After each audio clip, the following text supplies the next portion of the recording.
Hello दोस्तों, मैं आशीन पटन में वहाँ में सबका स्वागत है। जब हम लोग बड़े होते हैं, दैट इज़ टू से इम्प्रेशनेबल एज जिसको बोला जाता है ना, जब आप बड़े हो रहे हो और या फिर बड़े हो चुके हो या फिर जो भी कुछ एजेस ग्रुप में आप हो, दूसरे का ओपिनियन बहुत मैटर करता है, बहुत आपके लिए इम्पॉर्टेंट होता है। कोई आपके लिए क्या सोच रहा है, कोई आपको लेके किस तरह का ख्यालात रखते हैं, ये सब लेके बहुत हमको जो है कंसर्न हमारे दिल में हमेशा होता है। और एक तरीके से दूसरे के तरीके से हम लोग जीने का प्रयास करते हैं या फिर दूसरों के गुड बुक्स में आने का प्रयास करते हैं, कोशिश करते हैं। और कोई कुछ आपको अगर बोले जो आपको सही नहीं लगता है, उससे आप जो है ज़ख्मी हो जाते हो, दिल दुख जाता है। अभी सवाल ये आता है कि ऐसा क्यों होता है। बहुत साधारण सा कारण है कि आप ह्यूमन बीइंग हो, आप इंसान हो, इसलिए ऐसा होता है। और हम लोग जो हैं सोशल क्रीचर्स है, सोशल बीइंग है। हम लोग इंसानों के साथ रहते हैं। इंसान जो है एक ग्रुप में रहता है, हमेशा अकेला नहीं रहते। तो इसलिए ऑफ कोर्स आपके ट्राइबल मेंबर्स या फिर आपका ग्रुप मेंबर्स आपके बारे में क्या सोच रहा है, that is important. Of course ये बहुत इंपॉर्टेंट है हमारे लिए। पर ये अगर आपके पैरों की जंजीर बन रहा है, सही नहीं है। आप अगर सिर्फ वो आपको कैसे तरीके से देखते हैं या फिर कैसे सोचते हैं या फिर उनके ओपिनियन के माध्यम से आप जो है खुद को स्टेयर कर रहे हो, चल रहे हो, और ज़िंदगी आपका मुश्किल हमेशा बनता रह रहा है, तब शायद आपको सोचना चाहिए कुछ ना कुछ तो बदलने हैं। अभी इस संदर्भ में मैं एक स्टोरी का यहाँ पे जिक्र करने वाला हूँ। एक कहानी, बहुत अच्छा कहानी है, जेन स्टोरी, जेन बुद्धिज़्म। जेन बुद्धिज़्म से एक स्टोरी है। वो कुछ ऐसा है कि एक लड़का था, केंजी बोल के। तो वो हमेशा परेशान रहता था।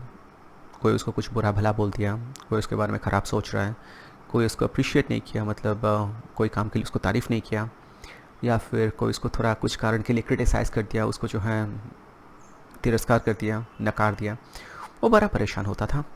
और हमेशा उसको अगर प्रशंसा, वाहवाही, तारीफ़ें नहीं मिलता तो वह बहुत जो है दुखी, उदास रहता था। और ये उदास रहना एक वक्त के बाद थोड़ा बोझदायक एकदम तरीके से जो है वेट, अननेसेसरी बर्डन जैसा हो गया उसके लिए। और ज़िंदगी का जो है मज़ा थोड़ा किरकिरा होने लगा। तो एक दिन उसने कुछ ऐसा किया कि चलो मैं एकदम एक काम करता हूँ, ज़ेन मास्टर उसके पास जाता हूँ, उनसे थोड़ा बहुत सलाह मांगता हूँ कि क्या समस्या मेरा ये हो रहा है, इसका समस्या का समाधान क्या है। तो ऑफ कोर्स वो गए, नदी से जो है नाव लेके चल के वो गए। वो जो है किसी नदी के किनारे रहते थे वो साधु, ज़ेन मंक। तो वही एकमात्र रास्ता था कि आप जो नाव लेके जा सकते हो, तो वैसे वो गए। फिर मंक के साथ उनका बात हुआ। फिर मंक जो है उनको बताया, आपका आपका समस्या है, तुम्हारा समस्या है, चलो इसका समाधान खोजते हैं। एक काम करते हैं, हम लोग चलो नाव में थोड़ा घूम के आते हैं। तो दोनों जाके वो उस नाव में बैठ गए और केंजी जो है नाव को चलाना शुरू कर दिया। फिर ऑफ कोर्स रिवर के जो करंट है, जहाँ पे वो जो स्रोत है, उसके अगेंस्ट में वो चला रहा था। कांस्टेंट उसको जो है परेशानी या फिर कांस्टेंट मेहनत करना पड़ रहा था। फिर केंजी के जो गुरु थे, दैट इज़ टू से वो ज़ेन मंक, उसने उनको बोला कि एक काम करो, कंट्रोल छोड़ दो, सिर्फ स्टीयर करो, बट वो स्रोत के अगेंस्ट में, करंट के अगेंस्ट में चलना जो है बंद करो, या फिर करंट के विपरीत में जो है तैरने का जो है ये कोशिश आप जो कर रहे हो उसको थोड़ा बहुत के लिए त्याग दो, सिर्फ flow with the motion, flow करो। वेल, सब कुछ आसान लग रहा है, राइट? आपको सिर्फ स्टीयर करने हैं, आपके जो है नाव को सही दिशा में स्टीयर करने हैं। आप सब कुछ के साथ मूव करो, ना कि अगेंस्ट में। ज़िंदगी आसान हो गया है।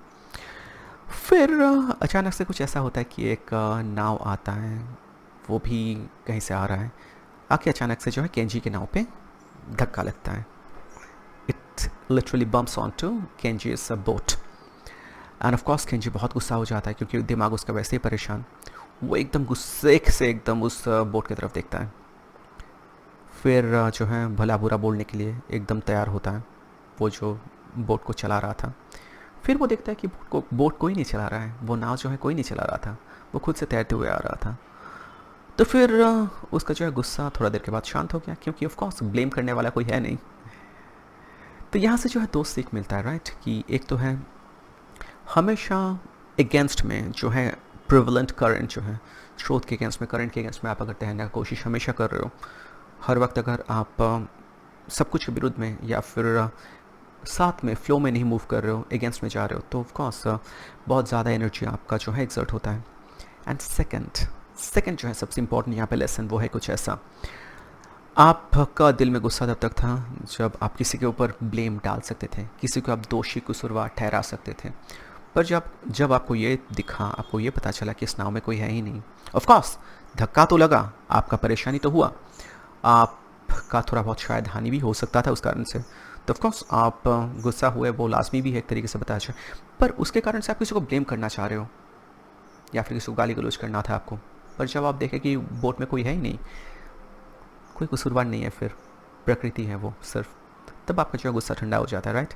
तो सिमिलरली आप अगर ऐसा सोच लो कि कोई थर्ड पार्टी नहीं है ब्लेम करने वाला, जो भी कुछ हो रहा है रेडिकल रिस्पॉन्सिबिलिटी, सब कुछ खुद के ऊपर है, सब कुछ खुद के ऊपर है इन अ वे, जो भी कुछ होता है आप खुद के ऊपर लो।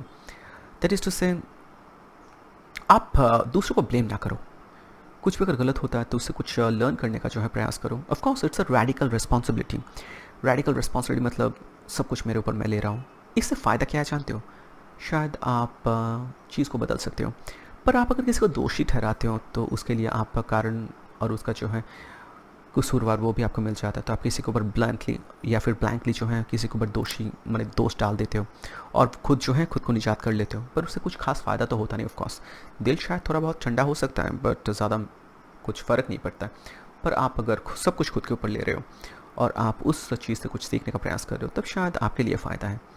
तो एवरीथिंग इज़ ऑन यू, सब कुछ आपके ऊपर है, गलत बुरा अच्छा भला जो भी कुछ हो रहा है सब कुछ आपके ऊपर है, and try to learn from all of those experiences. And of course वो वाला बोट का जो एग्जांपल मैं दिया, if there is no one to blame, अगर कोई दोष देने वाला, किसी के ऊपर आप अगर दोष नहीं दे सकते तो बहुत आसान हो जाता है, राइट। सब कुछ आप बहुत सिंपली ले सकते हो, ठीक है चलो आप चलते हुए पैर में पत्थर लग गया, थोड़ा दर्द तो हुआ ऑफ कोर्स, फिर आप पत्थर को 10-15 मिनट तक गाली गलौज तो नहीं करोगे, तो ऑफ कोर्स थोड़ा बहुत गुस्सा होगे बट जल्दी शांत भी हो जाएगा। पर कोई अगर पत्थर लेके आपको मारता है तब तो बहुत ज़्यादा गुस्सा, पर मैं ऐसा भी नहीं बोल रहा हूँ कोई आपको पत्थर मार रहा है तो अब ऐसे रिएक्ट करो, ऐसा ऑफ कोर्स होना मुमकिन नहीं है, पर ये भी नहीं है कि हाइपर रिस्पॉन्सिव हो जाओ, हर चीज़ लेकर बहुत ज़्यादा रिस्पॉन्सिव हो जाओ, छोटा छोटा चीज़ जिसको लेकर रिस्पॉन्सिव नहीं होने उसको लेकर रिस्पॉन्सिव हो जाओ, हर चीज़ जिससे फ़र्क नहीं पड़ने उसको जो है दिल से लगा लो, फिर ये करके खुद के जो है मानसिक संतुलन को जो है हमेशा परेशान, खुद को परेशान करके रखो, मानसिक संतुलन को जो है बिगाड़ते रहो, ये भी ज़रूरी नहीं है।